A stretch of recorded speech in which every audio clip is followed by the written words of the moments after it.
there's a whole number of things that you've been involved with. Charities, politics, theatre. Would you say writing is your true calling? Yes, I think at the end of my life now, at the age of 70, writing has given me the most satisfaction and the most pleasure, and is what I've been focusing on the last 10 years in a big way. Was there a point at which you began to think that maybe this is my true calling? I mean, it's always come in your life, and you know, dramatic as it may sound, in redemptive ways. You know, it's always been that. Yes, I think there may be a bit of truth in that. I think that it's always a pleasure to return to the writing, and it's always a pleasure to see the effect it has on people and the joy one gets from it. Yes, and the last 10 years, it's frankly almost all I've been doing, other than the charity work and watching cricket. Right. Would it be fair to say that it's the one thing that you know, that's been relatively free of controversies for you as well? I mean, yes. Controversies have followed you everywhere, except that one uproar about shall we tell the president? Did you, you know, do you remember that phase? Do you remember thinking about that book and thinking about the story? And did you ever anticipate there would be such a huge uproar over it? Well, only in the United States. There was no uproar anywhere else, yeah. And even that was fairly curtailed. No, because the owner of the publishing company, Viking, Tom Ginsberg, was a close friend of the Kennedy family, and he would never have bought it if he thought there was going to be any trouble. So we were all a bit surprised by it. Right. Did you ever meet any member of the family later on? Nothing, none of that. Right. Well, over the past few years, you know, a couple of your books, Prison Diaries, Parts of Glory, have received this sort of critical acclaim that you know, that has sort of eluded your books. Do you see a change in? Do you yourself see any sort of change in your writing from the earlier years to now? Is that? It's a very interesting question, because you're quite right. The French have now decided to give me an award. Twice in the last 2 years they've given me awards for Paths of Glory and Prisoner of Birth as a writer, which I've never had before. I've always been called a storyteller, which is what I am. Yeah. I think one of the problems with being popular, one of the problems with selling millions of copies, is that the critics find it very difficult to say, oh, by the way, he or she can write as well. Many great writers over the centuries have suffered that, and then later in life, or even after their death, someone suddenly says, well, not bad. And the reason they say, well, not bad, is because they go on selling. You know, the French gave no credence to Dumas while he was alive, and still people are reading The Count of Monte Cristo. Okay, you know, coming back to what I was asking you earlier, do you yourself perceive any change in your writing, or do you think it's the perception of the critics themselves that have I think I am more mature. I think I'm a better craftsman, which is why I rewrote Cain and Abel. Right, you did. After 30 years, 84 reprints, I thought, I'd like to look at this again. And it ended up 7,000 words shorter, despite the fact that I added 27,000 words. So, and I feel at the end of that, the answer to your question is yes, I'm a better craftsman now. I'm no better a storyteller. They still stop me in the streets and say the best book you ever wrote was Not a Penny More, Not a Penny Less, when I was as immature and naive as you could be about writing. So in the end, the reader is more interested in a damn good story. I remember you saying somewhere that when you wrote Not a Penny More, Not a Penny Less, you had no idea that it would be such a huge success, and you couldn't tell that, you know, you couldn't tell why it was. Over the years, do you have a better understanding of why your books work in the way they work?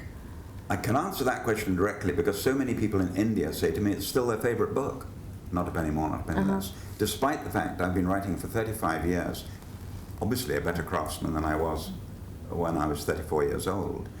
And I think it's because people love a story. So I think the answer to your question is, first and foremost, they love to be told a tale which will grip them and hold them. But by the way, it doesn't matter how much craftsmanship you have, how experienced you are. If you can't do that, then you will never do it.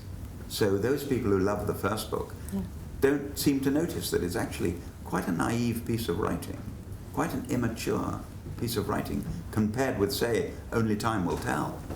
Yeah. But they don't seem to care. Sure. But what about the fact that you've had such a diverse bank of readers. You've been successful in India, which is a different culture and different society.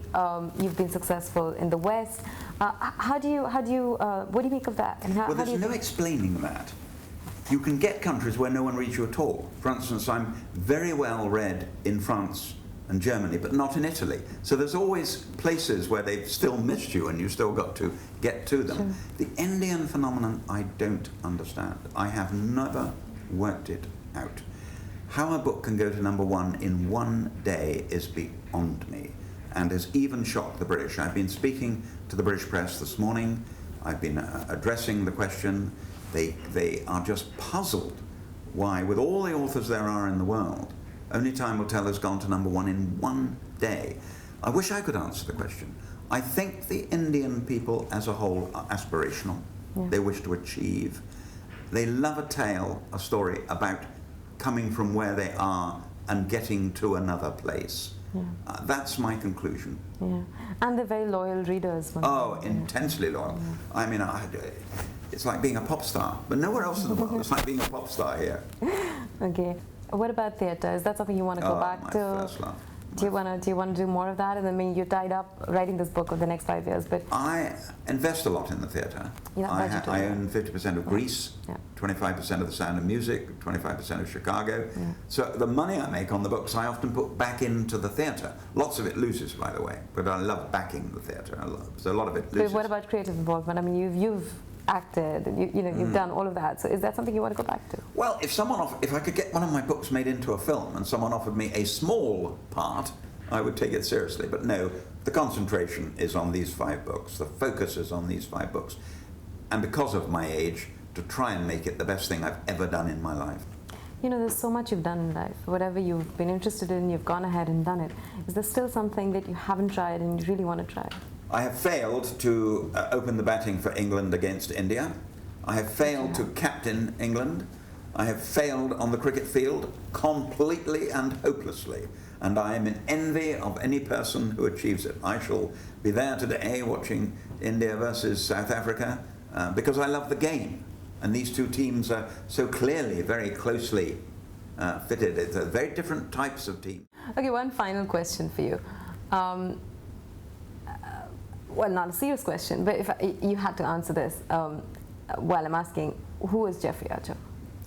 I don't think you ever know yourself until you get to the end of your life. I'm now far more relaxed than I ever was. I'm enjoying my writing far more than I ever was. But it doesn't stop me wanting to go on achieving. And I say to young people who are watching this, believe in yourself and go for it, and don't let people get you down. Who did Jeffrey Archer want to be? Do you remember? Oh, Sachin Tendulkar, please. Right. But he once said very kindly to me, I remember he once very kindly, he said, I wish I'd written Cain and Abel.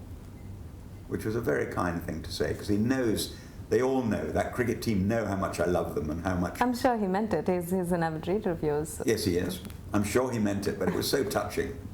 So touching. Well, have fun watching the match. Thank you very much. Thank you for your time. Thank you. Thank you.